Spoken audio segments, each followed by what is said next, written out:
নমস্কার শ্রোতা বন্ধুরা, ফেরারি মোনা পিওর সোল ইউটিউব চ্যানেলে আপনাদের সকলকে জানাই স্বাগত। আজ আপনাদের শোনাতে চলেছি লেখিকা শ্রী কর্মকারের কলমে এক অদ্ভুত ঘটনার গল্প। আজকের গল্পের নাম রাতের অজানা ঘটনা।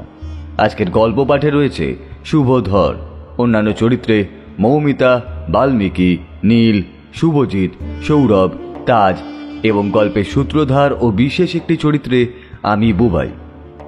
তাহলে আর দেরি না করে শুনতে থাকুন আমাদের আজকের এই বিশেষ নিবেদন, শ্রী কর্মকারের কলমে রাতের অজানা ঘটনা।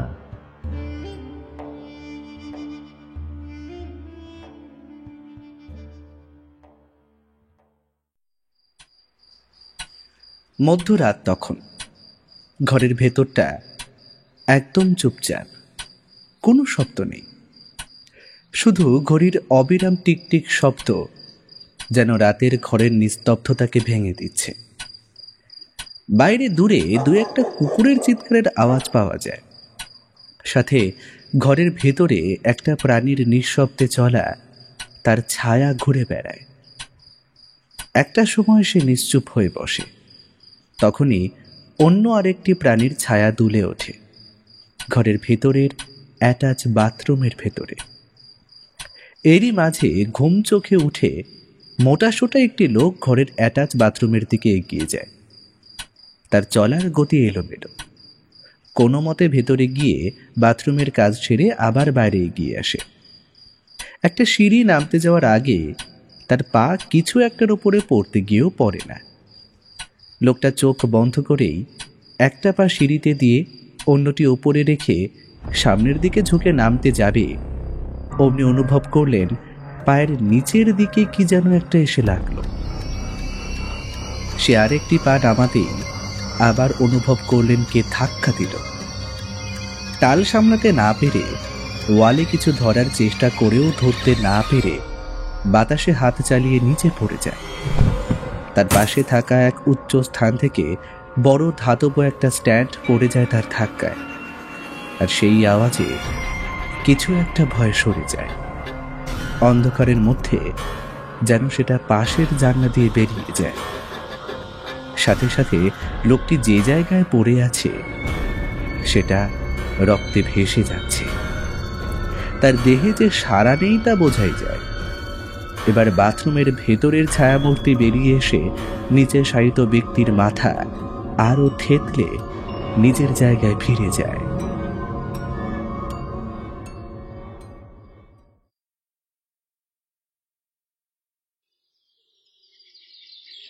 পরের দিন সকালে ঘরের দরজার বাইরে কারো গুনগুন করে গান করার শব্দ ভেসে আসে। সাথে সাথে ঘরের দরজা খুলে যায়। প্রবেশ করে একজন বছর 28-এর যুবক। ঘর অন্ধকার বলে ঘরের আলো জ্বালাতে একটু ভেতরের দিকে ঢুকেছে। ভেতরের দৃশ্য দেখে ভয় চিৎকার করে আবারও বাইরে ছুট দেয় দরজা খোলা রেখে। কিছুক্ষণের মধ্যে ঘরের বাইরে আর ভেতরে লোকের ভিড় জমে যায়। তারই মধ্যে পুলিশের গাড়ির দ্রুত বেগে এসে জোরে ব্রেক করার শব্দ ভেসে আসে বাইরে থেকে। পুলিশ আসতেই যেন সেখানে বিশৃঙ্খলার সৃষ্টি হয়। পুলিশের লোক এসে একে একে সবাইকে বের করে দিয়ে জায়গাটি ফাঁকা করে দেয়। এরপর শুরু হয় মানুষের গুঞ্জন, সাথে পুলিশি ভারী বুটের আওয়াজ।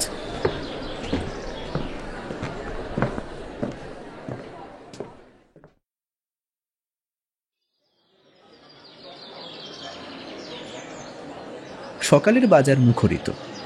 সবজি বাজার থেকে শুরু করে মাছ বাজার সবই ভিড়ে ঠাসাঠাসি। এরই মাঝে পথ করে নিয়ে এগিয়ে যাচ্ছেন বছর 62-63-র এক বৃদ্ধ। পরনে তার সাধারণ সস্তার প্যান্ট আর শার্ট, চোখে রিমলেস চশমা, মাথার সব সাদা হয়ে যাওয়া চুলগুলো পরিপাটি করে আঁচড়ান। মুখে একটা সারল্য হাসি নিয়ে এসে দাঁড়ান দশকর্মার দোকানে। দোকানের কর্মচারী বৃদ্ধকে দেখে হেসে বলে, আরে উকিল কাকা যে আজকে আমাদের দোকানে, বাড়িতে পুজো নাকি? বলুন কি লাগবে? আরে রতন, তুই একাই আছিস দেখছি, তা লাগবেই তো রে। আজ যে বাড়িতে ঘটা করে কালী পুজো, এনে দে দেখি, লিস্ট মিলিয়ে সব কিছু দে। আমার তো কিচ্ছু মনে থাকে না। তোর কাকিমা নিজে লিখে দিয়েছে সব মিলিয়ে মিলিয়ে, দেখে দিয়ে দে। কিরে, তা প্রভাস নেই আজ দোকানে, তাকে কই দেখছি না তো। প্রভাসদা গেছে ওই ফুল কাকুর বাড়ি, আমাদের দোকানে যে ফুল দেয় না সে গো। জানো না কি হয়েছে? কই না তো, কি মারামারি নাকি চুরি? ওই সবার এখন কই, ফুল কাকু তো কাল রাতে খুন হয়ে গেছে। ওই নিমাই যে ওই বস্তিতে থাকে? আরে সকালে যে বাজারে বাজারে ফুল দেয় সেই তো? আরে হ্যাঁ গো কাকা, চিনো তো দেখছি। প্রভাসদা তো ভোরে এসে ওর কাছ থেকে ফুল নিয়ে রেখে আবার বাড়ি যায়, তারপরে আমি এসে দোকান খুলি। কিন্তু আজকে সে ফুল দিয়ে যায়নি, আর না দিলে সে খবর দেয় রাতেই, কিন্তু কাল রাতে ফোনও করেনি। এবার খদ্দের এসে চলে যাচ্ছে, কিন্তু ফুল দিতে পারছি না বোঝো। আশেপাশে দোকানে দেখো সবকটাতে একই অবস্থা। তো প্রভাসদা বললে, বড় বাজার থেকে ফুল নিয়ে আসি আর সাথে নিমাইকেও ধমকে আসি। নিশ্চয়ই বেটা কাল রাতে নেশা করেছে বেশি। এই বলে দাদা তো চলে গেছে, আর তার কিছুক্ষণ পরে আমাকে কল করে বলল ওই যে খুন হয়ে গেছে। পুলিশ নাকি বাড়ি ঘিরে রেখেছে, তাই আজকে আর ফুল বিক্রি হবে না। কিন্তু ওকে আবার কে মারলো? শুনেছি তো একা থাকে, তাহলে আবার ওর শত্রু কে? একা মানুষ তো ঠিকই, কিন্তু কি করে বেড়াতো কে জানে। যা গিয়ে ওসব ছাড়ো, এই নাও তোমার জিনিসগুলো। বলেই রতন ফর্দ মিলিয়ে জিনিস ব্যাগে ঢুকিয়ে দেয়। উকিলবাবু চিন্তিত মুখেই বাজার থেকে বের হন। যে রাস্তা ধরে তিনি বাড়ি থেকে বাজারে এসেছিলেন তার উল্টো পথ ধরলেন এবার। বোঝাই যাচ্ছে তিনি বাড়িতে যাচ্ছেন না, অন্য কোথাও যাবেন। বাজার ছাড়িয়ে কিছুটা পথ এসেছেন, এমন সময় পেছন থেকে কেউ একজন বলে ওঠে, ও উকিলবাবু, এই যে এদিকে। কোথায় যাচ্ছেন? বাড়ি যাবেন না? উকিলবাবু পেছন ঘুরে দেখেন ওনাদের পাড়ার ছেলে বাবলা, সে টোটো চালায়। তাকে দেখেই কথাটা বলে। উকিলবাবু বলে, না রে, এই দিকেই যাচ্ছি, ওই নিমাই ফুলওয়ালার বাড়ি। শুনলাম সে নাকি আজ খুন হয়েছে। হ্যাঁ, আমিও তো বাজারেই শুনলাম। তো ওখানে গিয়ে কি করবেন? যাই না, একটু দেখে আসি। তাহলে চলুন, আমিও যাচ্ছি। উঠে আসুন। উকিলবাবু আর বাক্য ব্যয় না করে টোটোতে উঠে বসেন। বাবলা সোজা এসে থামে বড় পুলের নিচে। সেটা বাজার ছাড়িয়ে অনেকটা পথ পড়ে। সেখান থেকে শহর যাওয়ার রাস্তা শুরু হয়, আর তার বিপরীত দিক হলো এই বাজার, যার নাম প্রধান পাড়া। একদম গ্রাম নয়, শহরের ছোঁয়াও, সেটাও আধুনিক। সব দোকান আর বিল্ডিংয়ে বড় শহরের বুকে যেন ছোট্ট একটা শহর জন্ম নিয়েছে। বাবলা টোটো আর পুল ছাড়িয়ে নিয়ে যেতে পারে না। এত ভিড় যে কোথায় রাখবে টোটো সেই জায়গাও নেই। কোনো মতে একটি জায়গায় রেখে দুজনেই ভিড় ঠেলে ভেতরের দিকে এগোতে থাকে। এত লোক যে সেখানে আছে সেটাই অবাক করার মতো। আর বাকি বস্তি বাড়ির মতো সবকটা বাড়ি সেখানে ঘেঁষাঘেঁষি। কিছু কিছু পাকা বাড়ি আছে, তবে বেশিরভাগ টিনের বাড়ি। একটির পাশে আরেকটি। সোজা রাস্তা চলে গেছে একদম ভেতর দিকে, তারই মাঝে কিছু কিছু গলি আছে। তবে যেসব বাড়িগুলো পাকা তার চারপাশে আর সামনে কিছুটা জায়গা আছে, সেখানেও এখন লোকে গিজগিজ করছে। সোজা সরু গলি পেরিয়ে ডান দিকের একটি গলিতে ঢুকে যায় দুজনে। সেখানে যেতে যে এতটা কষ্ট করতে হবে সেটা ভাবাই দেয়। যখন প্রায় নিমাই ফুলওয়ালার বাড়ির সামনে চলে এসেছে, তখন হঠাৎ সামনের ভিড় পিছু হটতে থাকে। কিন্তু বাবলা আর উকিলবাবু এগিয়ে যায় তবু। ভিড় ঠেলে অতি কষ্টে যখন ভিড়ের বাইরে এসে দাঁড়ায়, তখন দুজনেই দেখে তারা নিমাইয়ের বাড়ির সামনে দাঁড়িয়ে। সেখানে আবার পুলিশের ভিড়। সামনে এসে ভেতরটা একবার দেখবে না, এটা কি হয়? তাই উকিলবাবু নিজেই এগিয়ে যান সামনে, কিন্তু পুলিশের লোক তাকে আটকে দেয়। একজন কনস্টেবল তাকে দেখেই বলে, কি চাই? এখানে কেন? আমি একটু নিমায়ের লাশটা দেখতে চাই। এ কি আবদার নাকি? কাউকে সেখানে আর যেতে দেওয়া হবে না। একটিবার শুধু দেখেই চলে আসবো। কনস্টেবল আবার কিছু বলতেই যাচ্ছিল, তখন আর একজন কনস্টেবল বলে ওঠে, আরে উকিলবাবু যে, আপনি এখানে কিছু বলবেন? কতদিন পরে দেখা। আরে উমেশ যে, তোমাকে এখানে এভাবে দেখবো আশা করিনি। আচ্ছা বলছি, আমাকে একটিবার ভেতরে যেতে দাও না, একটু দেখে আসি কি ব্যাপার।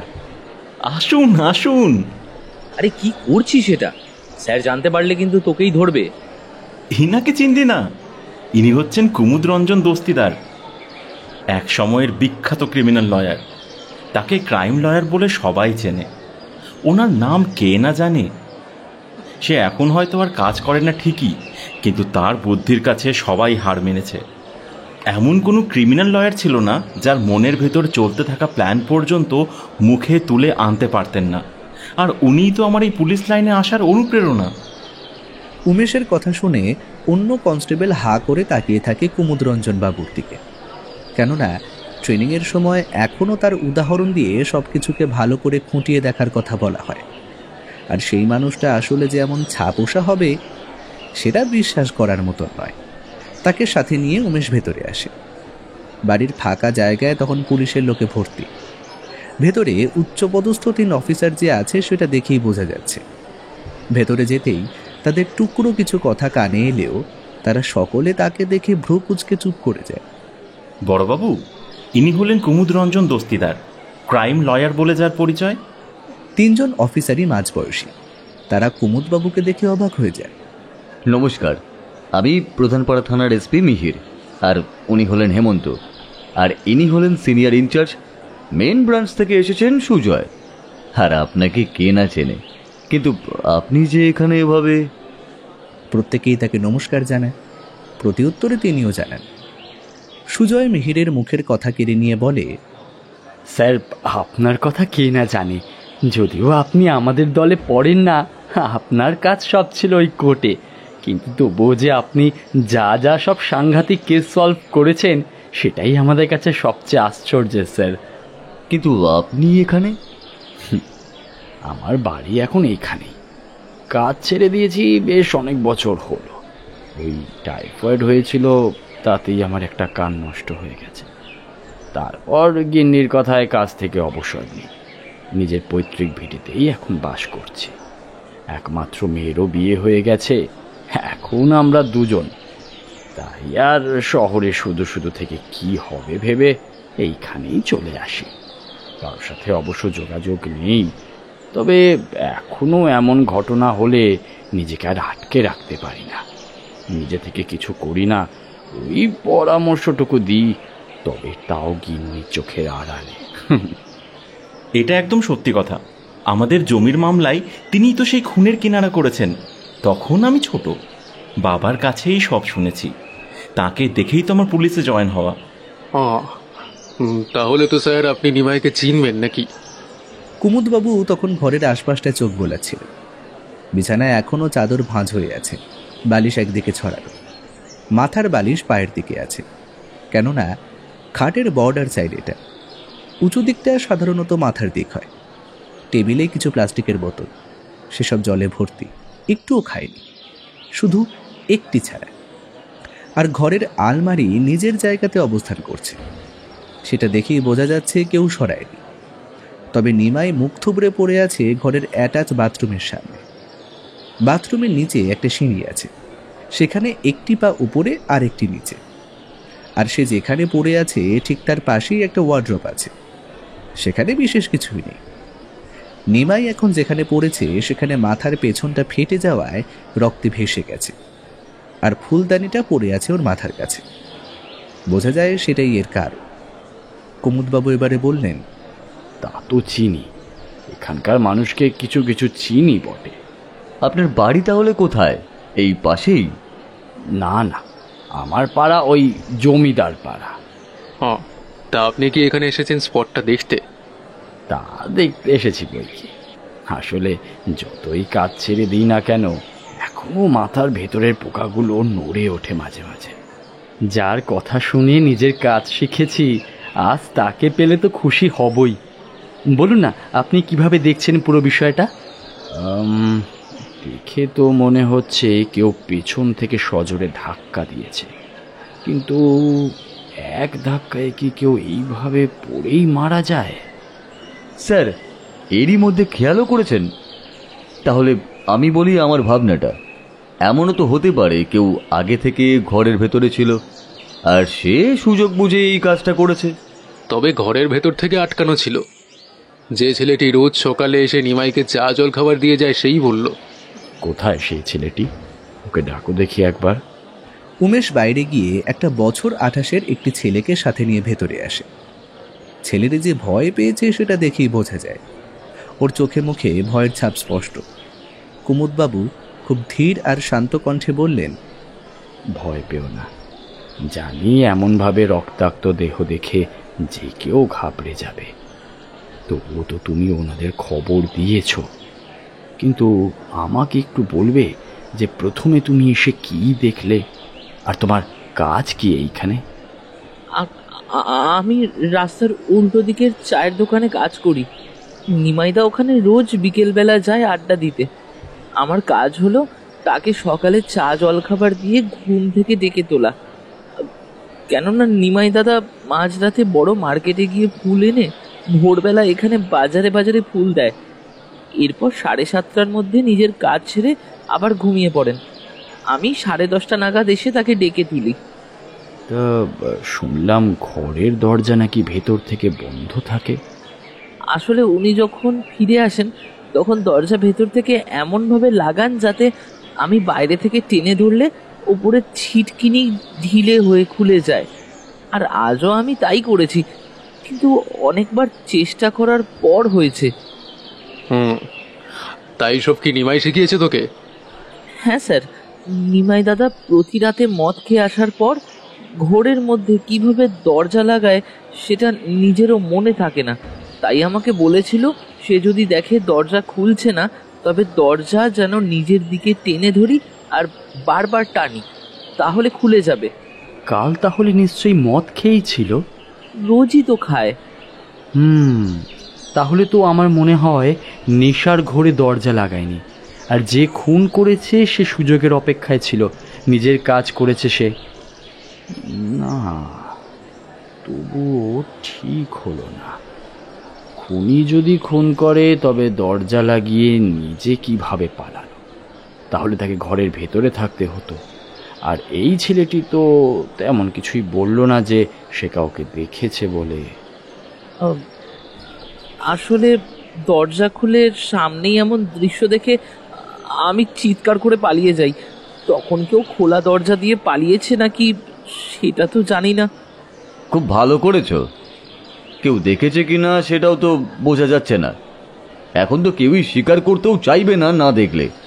খুনের মামলা বলে কথা। এখনই তো মাথা খাটাতে হবে। আচ্ছা দাঁড়াও, আমি বাথরুমের ভেতরটা একটু দেখে আসি। কথাটা বলেই নিজে লাশটাকে টপকে খুব সাবধানে বাথরুমের ভেতরে উকি দিলেন। এরপর ভেতরে গিয়ে ভালো করে দেখলেন। কিছু যেন নিজে বুঝতে পেরেছেন এমন ভাব করে আবার বাইরে এসে সোজা বেরিয়ে গেলেন। বাড়ির চারদিকে এক চক্কর দিয়ে ঘুরে এলেন তিনি। বাড়ির পাশ দিয়ে বেশ জায়গা আছে। ভিড়ের সামনে এসে দাঁড়িয়ে কুমুদবাবু গলা উঁচিয়ে বললেন, আজ সকালে কে কে দেখেছেন যে নিমাই বাজার যাওয়ার জন্য বেরিয়েছে, বা রোজ কেউ কি দেখেন? তার প্রশ্নে সাথে সাথে জবাব না পেলেও ভিড়ের মধ্যে থেকে অতি কষ্টে কেউ যেন বলল, অত সকালে কে উঠবে? তবে ওই চায়ের দোকানের ছেলেটি হাড়ু চা দিতে আসে, সেটা আমরা দেখেছি মাঝে মধ্যে। কারণ তখন আমাদের বস্তির বেশিরভাগ ছেলে লোক কাজে বেরিয়ে যায়। সকালে যে নিমাই বাজার থেকে ফেরে সেটা তাও গোনা কয়েকজন মানুষ হয়তো দেখে। যারা ওই শহরে কাজে যায় সকালে তো বেরই হয়, তারাই কেউ হয়তো দেখে থাকবে। আচ্ছা, তবে নিমায়ের সাথে কে কে সন্ধ্যায় আড্ডায় থাকে এটা তো বলবে নাকি? একজন মোটাসোটা লোক এগিয়ে এসে বলে, দেখুন, ওর ব্যবহার খুব একটা ভালো না। বেশি টাকা কামাই করে বলে ওর একটা অহংকার ছিল, তাই আমরা কমই কথা বলি ওর সাথে। তবে সন্ধ্যার আড্ডায় অনেকেই থাকে, সেখানে একসাথে পানীয়ও খাওয়া হয়। তখন আবার একটু কথা বলেও আমাদের সাথে। ও ভাবতো যে আমরা ওর কাছে টাকা চাইবো বা চুরি করব, তাই কোনোদিনও ঘরের ভেতরে ঢুকতে দেয়নি। এই বস্তিতে একমাত্র ওর বাড়ি ভালো, আর কারুর নয়। তাই একটু হলেও হিংসে আমাদের ওর প্রতি আছেই। তবে এর থেকে বেশি কিছুই আর বলতে পারবো না। ওর পরিবারের কেউ নেই? একা নাকি ও? আমরা তো তাই দেখে আসছি। নিজে কামাই করে নিজেই খেয়ে উড়িয়ে দেয়। কাউকে তো কোনোদিনও দেখিনি আসতে। ওর মা বাবা বেঁচে থাকতে ওই ওনারাই আসতো। কুমুদবাবু নিজের প্রশ্ন শেষ করে আবার ভেতরে আসেন। তাকে দেখেই মিহির বলে, স্যার কিছু বুঝলেন? বুঝলাম তো অনেক কিছুই, তবে সবটা মিলবে কিনা জানি না। বলুন না, আমরা না হয় মিলিয়ে দেখছি বাকিটা।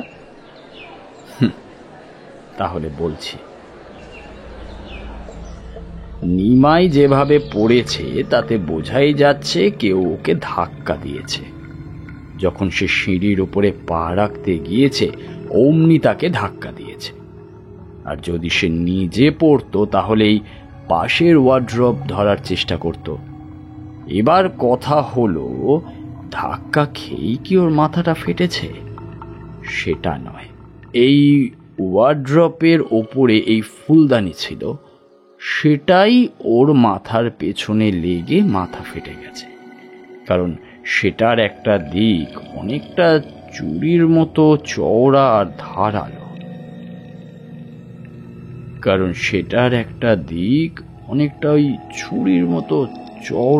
ধারালো।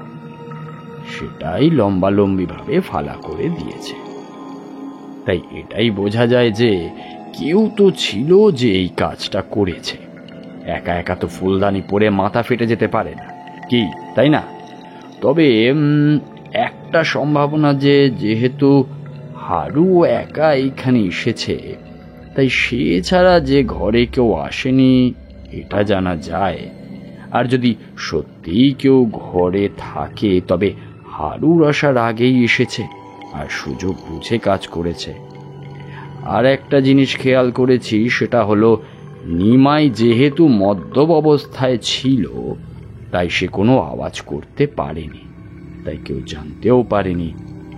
তবে এমন কেউ তো আরো ছিল যে সবটা দেখেছে, কারণ জানলার পাল্লা দেখলাম খোলা, আর সেটা কেউ তো নিশ্চয়ই খুলে দেখেছে। এখন কথা হলো যে সেটা কে, সেটা তোমরা খুঁজবে। তবে এটা স্পষ্ট যে ও খুন হয়েছে। এখন একটু তোমরা খোঁজ নাও যে কাল সন্ধ্যে থেকে কে কে ওর সাথে ছিল, আর এর মধ্যে কারোর সাথে কোনো সমস্যা হয়েছে নাকি, কার কার সাথে সে ঘুরে বেড়ায়। আর ফরেন্সিক তো আসবেই, অন্য কারোর হাতে ছাপ পাওয়া যায় নাকি, বিশেষ করে ফুলদানিতে আর ওই বোতলগুলো। হ্যাঁ, সব থেকে বড় কথা, এই বাড়ির চারপাশে যা যা আছে সব ভালো করে দেখো। যারা আছে তাদের ভালো করে জেরা করো। বাথরুমের ভেতরে ওয়াল দেখবে, তাহলে বুঝতে পারবে, বুঝলে? আর আমি তো আছি। কিন্তু আমরা তো জেরা করব, তবে হারুর সাথে আর সবাইকে থানায় যেতে হবে। এই জায়গাটা সিল করতে হবে আমাদের। স্যার একটা কথা, আপনি তো সবই বললেন, কিন্তু চারপাশটা আর বাথরুমে কি আছে? দেখোই না, পাবে তো কিছু না কিছু ক্লু। ওদের কথার মাঝে বাইরে গাড়ির আওয়াজ হয়। দেখে ফরেন্সিকের লোক চলে এসেছে। তারা ভেতরে আসতে ওরা সরে যায়। স্যার এখন বাড়ি যাবেন তো? হ্যাঁ, অনেক হলো কথা, এখন তবে চলি। যদি কোনো সমস্যা হয় বলবে, আমি আবার চলে আসব। তবে আমার মনে হয় যা ক্লু পাওয়ার এই বাড়িতেই পাবে। আর নিমায়ের বিশিষ্ট কাছের মানুষকে জেরা করলেই সমস্তটা বুঝবে। কুমুদবাবু কথাগুলো বললেন ঠিকই, কিন্তু তার মুখে একটা হাসি খেলে যায়। মিহির একটু অবাক হয়ে তাকিয়ে থাকে। বুঝতে পারে স্যার কিছু তো বুঝতে পেরেছে, তাই তার মুখে হাসি লেগে আছে। কুমুদবাবু বেরিয়ে যান। উমেশ তাকে এগিয়ে দিয়ে আসে। ভিড় ঠেলে বাইরে বেরোতে বাবলা এগিয়ে আসে। বাড়ি ফিরে যেই বাজারের ব্যাগ নিয়ে বাইরের বারান্দা থেকে ঘরে ঢুকেছেন, তখনই রান্নাঘর থেকে একটা ঝাঁঝালো গলা ভেসে আসে। মশাইয়ের কি এখন মনে পড়লো বাড়ির কথা? বলছি আমি পুজোটা দেবো কখন? হ্যাঁ, পুরোহিত তো নিজের সময় চলে আসবে, জোগাড় যন্ত্র তো করে রাখতে হবে নাকি? তা এত দেরি করলে কেন তুমি?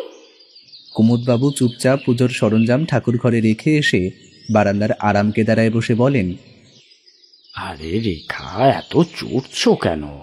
ওহো, আমি তো অনেক আগেই এসেছি, তুমি বুঝতে পারলে সবে। তা কার ওকালতি করতে গেছিলে শুনি? তোমার তো আবার ঝগড়া বিবাদ দেখলেই আর অন্য কিছু মনে থাকে না। শুধু ঝগড়া বলছি কেন, খুন খুন। ওসবে তো তোমার মাথা একেবারে বেশি কাজ করে, আর এইদিকে কি কি আনতে হবে সেটা আর মনে থাকে না। সে আর বলতে, তুমিও আমার সাথে থেকে থেকে অনেক কিছুই বুঝতে পারো না বলতেই।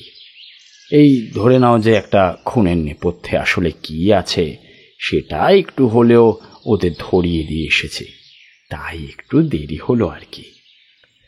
রেখা দেবীর ভাবনা যে সত্যি আর এই বিষয়ে কিছু বলা যাবে না, বা বলেও কোনো লাভ নেই, সেটা নিজেও জানেন ভালো করে। তাই বিরক্তি মুখে সেটা প্রকাশ করেই সেখান থেকে চলে যান।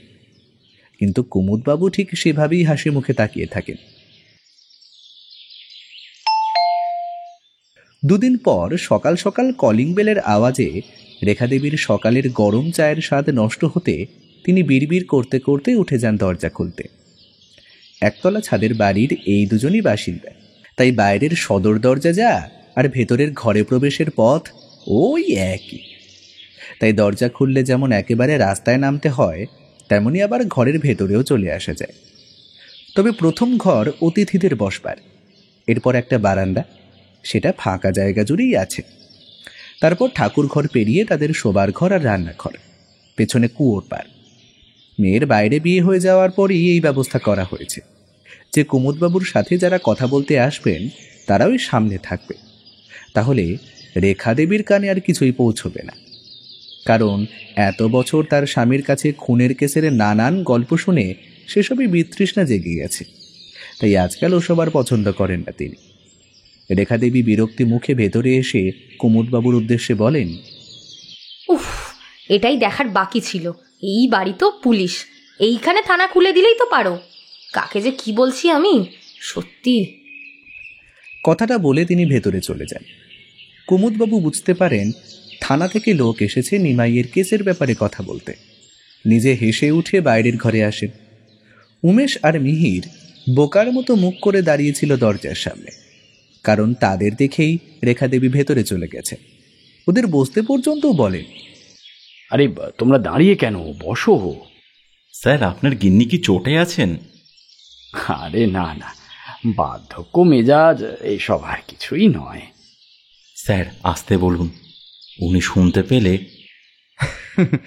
এমন আর কি বয়সী বা হয়েছে যে বুড়ো বলছেন? কেন, আমি 60 তো পেরিয়েছি, আর আমার গিন্নি সে তো 60 ছুঁই ছুঁই। আর বাদ দাও, কি খবর বলো কেসের? সেটাই তো বলতে এলাম। আপনি তো সেদিনই বললেন যে আশপাশটা একটু ভালো করে দেখতে, আর বিশেষ করে ওই বাথরুম। এবার সেই সূত্র ধরেই প্রথমে আশেপাশের লোকেদের সাথে কথা বলি। সেখানে নিমাইয়ের বাড়ির পাশেই আছে মাছের আড়ত, মানে ওই বাড়ি বললেই চলে। তাদের মাছের ব্যবসা আছে সেখানেই। ওদের সাথেই যা একটু কথা বলতো, তারাই বলল যে নিমাই যা কামাই করতো সে সব নেশার পেছনেই উড়িয়ে দিত। ভোরবেলা বেরোতো কাজে, আবার ফিরে আসতো 7টা থেকে 7:30টার মধ্যেই। এরপরও ঘুমিয়ে থাকতো। হাড়ু এসে ওকে ডেকে তুলতো, খাওয়া দাওয়া করে আবার ঘুম দিত। দুপুরের দিকে বেরিয়ে যেত, কোথায় যায় সেটা কেউই বলতে পারেনি। আর রাতে নেশা করে মদ্যপ অবস্থায় ফিরত। তখন ওর কোনো জ্ঞানই থাকতো না। তবুও যে বাড়ির দিকে আসতো এটাই নাকি অনেক। তবে অনেক খোঁজ নেওয়ার পর জানতে পেরেছি নিমাই দুপুরে যেখানে যেত সে জায়গা হলো ওই পুলের শেষ মাথার নিচে একটি দোকান আছে, সেটা ভাতের হোটেল। সেখানে বিভিন্ন লোকই আসে। ওখানেই পরিচয় হয় এক কাঠ ব্যবসায়ীর সাথে। তার সাথে নাকি সেখানেই কথা হতো আর দেখাও হতো।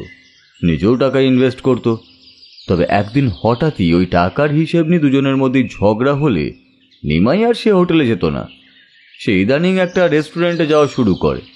সেখান থেকে অন্য গল্প শুরু হয়। আসলে ওই রেস্টুরেন্ট হলো যার সাথে ব্যবসা করতো তার শালার। সে নিমাইকে এবার অফার করে ব্যবসার জন্য। তার সাথে ওই একই ব্যবসা করতে সে অনেক টাকাই লাভ করে। আর সেই ব্যবসা করা প্রায় 2 বছর হয়ে গেছে। সেই থেকে সে প্রথমে বস্তির টিনের বাড়িতে ছিল, কিন্তু এই বাড়িটা নতুন নিয়েছে। এখন কথা হলো কাঠের ব্যবসায় এত কি লাভ, সেখানে গভীরভাবে খোঁজ নিতেই জানা গেল সেটা কাঠের ব্যবসা নয়, তার সাথে সে ড্রাগসের ব্যবসা করত। তাই প্রথমবারের থেকে দ্বিতীয়বারে বেশি লাভ করেছে। সন্দেহ তো সেখানেই, ফুলের ব্যবসায় এত টাকা কি করেই বা হয়। যাই হোক, এবার আসি ঘরের বর্ণনায়। আপনি বললেন ঘরের বোতলগুলো একটু পরীক্ষা করাতে, আর ঘরের ভেতরে কোনো হাতের ছাপ পাওয়া যায় কিনা সেটা দেখতে। ছাপ তেমন বিশেষ কিছু পাওয়া যায়নি, তবে ফুলদানিতে শুধু নিমাইয়ের হাতের ছাপই পাওয়া গেছে। সেখানে সন্দেহ হয় না যে ঘরের ভেতরে কেউ ছিল বলে। কিন্তু বেডের পাশে যে টেবিলে বোতলগুলো ছিল সেটার একটা একদম শূন্য ছিল, আর সেটাতেই ধরা পড়েছে ড্রাগস মেশানো। নিমাই যে সবগুলো জল নিজেই খেয়েছে সেটা বোঝাই যায়, আর ও নিজেই যেহেতু নেশা করেছে তাই সেটা আলাদা করে আর ওর শরীরে ধরা পড়েনি।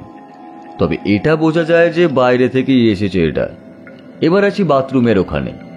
ভেতরটা খুব ভালো করেই পরীক্ষা করতে বোঝা যায় দরজার পেছনের ওয়ালে চুনের দাগ। সে চুন যে খাবার চুন সেটা বোঝাই যায়, কারণ সাথে পানের কিছু অংশও ছিল। সেটা পরীক্ষা করেই বোঝা যায় যে ওটা নিমায়ের মুখের নয়। ওর দাঁতে বা মুখে পানের কোনো অস্তিত্বই পাওয়া যায়নি। সেখানেই ধরা পড়ে যে সত্যি ঘরের ভেতরে কেউ ছিল, আর সেটা যে বেশি দিনের পুরনো দাগ নয় সেটা ভালোভাবেই বোঝা যায়। সেই সূত্র ধরেই এবার খুঁজি নিমায়ের পরিচিত কে আছে যে পান খায়। এরপর সব থেকে বড় চমক হলো সে আর কেউ নয়, ওর দ্বিতীয় ব্যবসার পার্টনার, রেস্টুরেন্টের সেই লোকটি। ওর নাম রাকিব। ওকে গিয়ে ধরতে আর জেরা করতে এই সব উগড়ে দেয়। তবে সবই তো মাথায় ঢুকলো, কিন্তু স্যার আপনি কিভাবে বুঝলেন যে ওই বাথরুমেই প্রমাণ আছে? দেখো, যদি কেউ পান খায় সে পানের উচ্ছিষ্ট ফেলবে ওই বাথরুমে, কিন্তু সেখানে সেসবের কোনো চিহ্ন মাত্র নেই। অথচ দরজার পেছনের ওয়ালে দাগ, আর তাছাড়া ঘরে কোথাও পানির সরঞ্জাম নজরে পড়েনি। তাই সন্দেহটা সেখান থেকেই এসেছে। তবে বোতলের ব্যাপারটা আমিও ঠিক শিওর ছিলাম না, কারণ সে নিজেও খেতে পারত। তবে বোতলের উপরের দিকটায় সাদা মতো কিছু স্তর লেগে আছে দেখে সন্দেহটা হয়। কিন্তু স্যার, আপনি যে বলছিলেন ওই জানলাটাও ভূমিকা রাখে, যার জন্য বাইরের আশপাশটা ভালো করে দেখতে বললেন, কিন্তু কেন? কে ছিল ওই জানলায়? ওটা তো আপনি ঠিকমতো বলেননি। ঠিক আছে, সবটা বলছি। মেহের, মিলিয়ে নিও ঠিক আছে কিনা রাকিবের সাথে, কেমন? তা আমি অনুমান করছি যে নিমাই সন্ধেবেলায় নেশা করে রাতে বাড়ি ফিরল। সে ভেতরে এসে যথারীতি নিজের বিছানায় জায়গা করে নিয়েছে। এবার একজন নেশাখোর ঠিকভাবে ঘরের দরজা বন্ধ করবে কিনা সেটা বলা ভারী শক্ত। আর আততাই সেই সুযোগেই ছিল। ধরে নিলাম যে সে নিমায়ের সাথে সেদিন এসেছে আর ভেতরে ঢুকেছে। এরপর সে তো পুরো নেশার ঘোরে জানে না কি হচ্ছে। আততাই ড্রাগস জলে মিশিয়ে দিয়ে ওকে খেতে দেয়। সে সন্দেহ না করে খেয়েও নেয়। অবশ্য সে হাতে গ্লাভস বা রুমাল নিয়েছিল যাতে ছাপ বোঝা না যায়। এরপর নিমাই যখন অনেকটাই নেশার ঘোরে আচ্ছন্ন হয়ে যায় তখন সে বিছানায় শুয়ে পড়ে। কিন্তু তখনই ওকে মারাটা রিক্সের, তাই আততাই সেইখানেই অপেক্ষা করে। এবার সে যেহেতু পান খায়, তার বদভ্যাস যে বারে বারে মুখের পান বদলানো, সে বাথরুমে মুখে ছিপড়ে ফেলে। নতুন পান মুখে পড়ে আর হাতের চুন ওয়ালে মুছে ফেলে অভ্যাসবশত। ঠিক সেই সময় ওর অজান্তে নিমাই উঠে আসে নিজের কাজ সারতে। সে তো অভ্যাসবশত সেখানে গেছে। এবার যখন সে ফিরে আসবে তখন আততাই ওকে পেছন থেকে ধাক্কা দিয়ে ফেলে দেবে। এতে যে নাকে বা মাথায় লাগবে সেটা খুনি ভালোই জানে, কিন্তু হলো ঠিক তার উল্টো। নিমাই সিঁড়ি দিয়ে নামার সময় সিঁড়িতে পা দিতে গিয়ে হয়তো একটি বেড়ালের ওপরে পা রেখে ফেলে। এতে সে ভয়ে নড়লে নিমাই টাল সামলাতে না পেরে পরে মুখ থুবড়ে, আর পাশের ওয়ার্ড্রপে ফুলদানি পড়ে মাথায়। কিন্তু সেটা গভীর ক্ষত করেনি। ঠিক তখনই বেড়ালটি ভয়ে জানলা দিয়ে পালিয়ে যায়, কেননা সেই জানলার ঠিক ওপাশেই মাছের ওই আড়ত, আর সেখানে বেড়াল থাকবে না সেটা কখনো হয় না। কোনো কারণে নিমাই হয়তো জানলা খোলা রাখতো ওই বিড়ালটারই জন্য, কারণ ঘরে বিড়ালের লোম আমি দেখেছি নিজে। এরপর যখন আততায়ী দেখলো নিমাই ব্যথায় কোঁকাচ্ছে আর সে নিজেই ফুলদানি গেঁথে যাওয়া অংশ মাথা থেকে বের করছে, তখন সে আবারও সেটা নিয়ে সজোরে মারে মাথায়, আর তাতেই সে মারা যায়। এরপর সে তো বাথরুমে লুকিয়েছিল, কারণ হারু আসার কথা সে জানতো। এটাও জানতো যে এইটুকু রিস্ক ওকে নিতেই হবে। হারু যেই ভিতরের দৃশ্য দেখে চিৎকার করবে, তখন আশেপাশের লোক আসতে অনেকটাই সময় লাগবে, কারণ ততক্ষণে সবাই কাজে বেরিয়ে যাবে, বেশিরভাগ বাড়িই থাকবে ফাঁকা। তাছাড়া সেটাও জানে যে হারু নিজেই দরজা খোলে, তখন সে আরামে বেরোতে পারবে। যতই হোক রাতে সেও আধ একটু রঙিন জল ভাগে পেত। এছাড়া আরেকটি সম্ভাবনা ছিল যে আততায়ী আগেই চলে যেত, তাহলে দরজা বন্ধ করা নিয়ে ধরা পড়ে যেত, কারণ সকালে নিমাইয়ের কাছে এক হারু ছাড়া আর কেউ আসে না। সেদিন আততায়ী দরজা বন্ধ করেছিল নিমাইয়ের মতো ঠিকই, কিন্তু সে তো সজাগ থেকে বন্ধ করেছে, তাই সেটা বেশি টাইট হয়ে গেছিল, আর হারুকে দরজা খুলতে বেগ পেতে হয়েছে। সবটা শুনে মিহির হা করে তাকিয়ে থাকে। উমেশ বলে, সত্যি স্যার, আপনার তুলনা নেই। কিভাবে সবটা না জেনেও একদম ঠিকঠাক বলে দিলেন। সত্যি, আর বিড়ালের কথাটাও। তবে রাকিব বলেছে সে এসব নাকি হিংসার জেরেই করেছে। নিমাই বেশি লাভ করতো আর সে অনেকদিন ধরেই এই লাইনেই আছে, তবু সে এত টাকা লাভ করেনি। এই কেসে সফলতা পাওয়ার কারণ একটি, বাইরে জানলার ওপারে বেড়ালের পায়ের ছাপ আছে। সে তো আর সেটা মুছে দিয়ে যায়নি রাকিবের মতো, কি? হ্যাঁ, ঠিক ঠিক। আমি তো ওদের কথার মাঝে ঠিক তখনই দরজার কাছ থেকে একটা বিরক্তির স্বর শোনা যায়। এই নাও, ওদের চা দাও। তোমার ওই নিরলস কথা শুনিয়ে শুনিয়ে ওদের গলা শুকিয়ে মারবে নাকি? কুমুদবাবু হেসে উঠে যান চা আনতে। যতই বিরক্তি দেখাক, ঠিকই জীবনদানের সরঞ্জাম দিয়ে গেছে তাকে।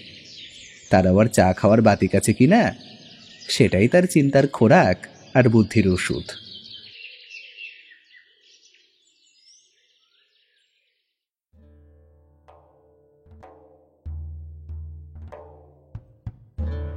এতক্ষণ শুনছিলেন লেখিকা শ্রী কর্মকারের কলমে রাতের অজানা ঘটনা। আজকের গল্প পাঠে ছিল শুভধর। অন্যান্য চরিত্রে মৌমিতা, বাল্মীকি, নীল, শুভজিৎ, সৌরভ, তাজ এবং গল্পের সূত্রধার ও বিশেষ একটি চরিত্রে আমি বুবাই। আজকে শব্দগ্রহণ ও আবহে মিহান্স প্রোডাকশন হাউস থেকে মৌমিতা, প্রচ্ছদ অলঙ্করণে শুভঙ্কর, সমগ্র পর্ব পরিচালনায় মৌমিতা ও বুবাই। আমাদের আজকের নিবেদন আপনাদের কেমন লাগলো তা অবশ্যই কমেন্ট করে জানাবেন। ভালো লাগলে লাইক ও শেয়ার করতে ভুলবেন না, এবং হ্যাঁ, চ্যানেলে যদি নতুন হয়ে থাকেন তাহলে চ্যানেলটিকে অবশ্যই সাবস্ক্রাইব করে রাখবেন এবং পাশে থাকা বেল আইকনটা প্রেস করে দিন, তাহলে সর্বপ্রথম নোটিফিকেশন আপনার কাছে গিয়ে হাজির হয়ে যাবে। দেখা হবে আগামী সপ্তাহে নতুন কোনো গল্প নিয়ে। ততক্ষণের জন্য সুস্থ থাকবেন এবং হ্যাঁ, অবশ্যই গল্পে থাকবেন।